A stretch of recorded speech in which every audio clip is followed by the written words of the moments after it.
All Manipur Working Journalists Union Amwju Lingkhatkhiba Chahi Matoi Shurakpagi Mapok Kumon Thouram ngasi harau tayambaga loidana Major Khula leiba Manipur Press Club ta Pangthokhre Amwju gi founder member oiramba amadi leikhidraba I pau gi lamda thodang lauramba paumi singi Ningsing Yumbi Memorial Journalist Memorial Pillar dasu leisu katuna ikai khumnaki Press Club ki ground floor da nauna semjilaba leikhidraba paumi singya punma photo dasu saruk yakhiba singna leisu katuna ikai khumnabotki Thouram aduda Manipur lenga ki hanagi minister loinana Thongju AC gi MLA Thongam Bisorjit Thangmaiban AC gi MLA Khumuksam Joy Kishan Amwju gi president Asem Bhakta AGM gi president Khogendro Khomdram Media House singi editor sing amadi paumi sing saruk yaki Thouram aduda leikhidraba Amwju gi founder member singi imung manu hana union asigi thau puramba sing amadi print and electronic media gi editor sing da achamba khudol pot piduna ikai khumnaki Thouram ki athoiba mitunglen oikiba MLA Thongam Bisorjin hai leva ki sensitive oiba issue sing da press media gi thodang yamna chawi thokliba thodok wathok khudingma ki asengba chumba thidoklaba matung miyam da marik chumba paudam pinana ba hotna view haina su appeal tawki handak Prime Minister Narendra Modi gi Manipur gi khongsit ki matang da MLA Thongam Bisorjin hai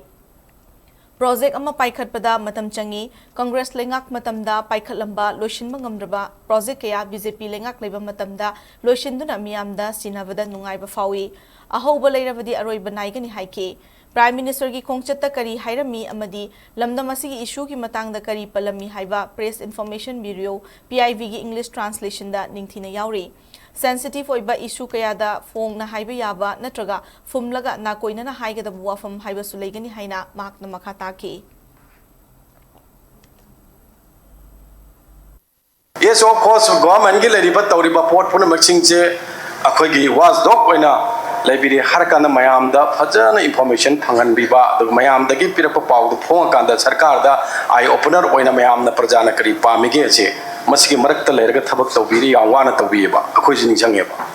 aduna haire iba tawra iba port puna maxing na akhoi da policy sembada natraga praja mayam na kari pami youth na kari pami nupi oiba samaj akhoi kari tawba darkar le jakhu information ji am na maru oina makoi phangma ngame extract tawba ngame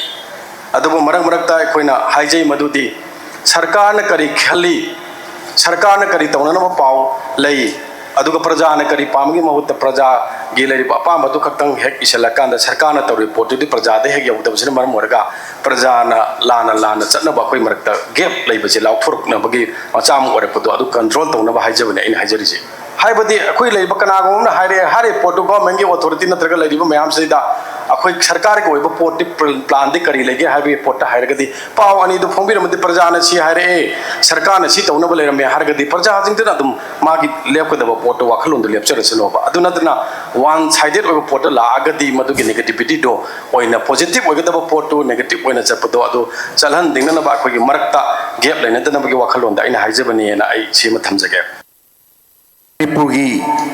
afaba puraknaba honabda thodang leriba chumnei paw pidab natana mayam se ikai khumrorena khar loima koi pangjan minaraga moi gi awan nongai to mayam se pangjan mine se mai appeal tawjari leader oibe sing sina aigi yetta leba mi sing sing uraga oide leba mi dun uroi haragadi madu yam aso wasoyo suini oigani akoi Manipur da khundariba jati khudam se Manipur ni imaleba Manipur gi ne ubanga kanda akoi nusinar kani Thagatpa mi community na thina seiba madu leibak macha tabane loroi dabane social media da community gi leader sabasing na community umsu seiba matamda magi community like ponam da namsan ne sidai hona dum koi shoire bane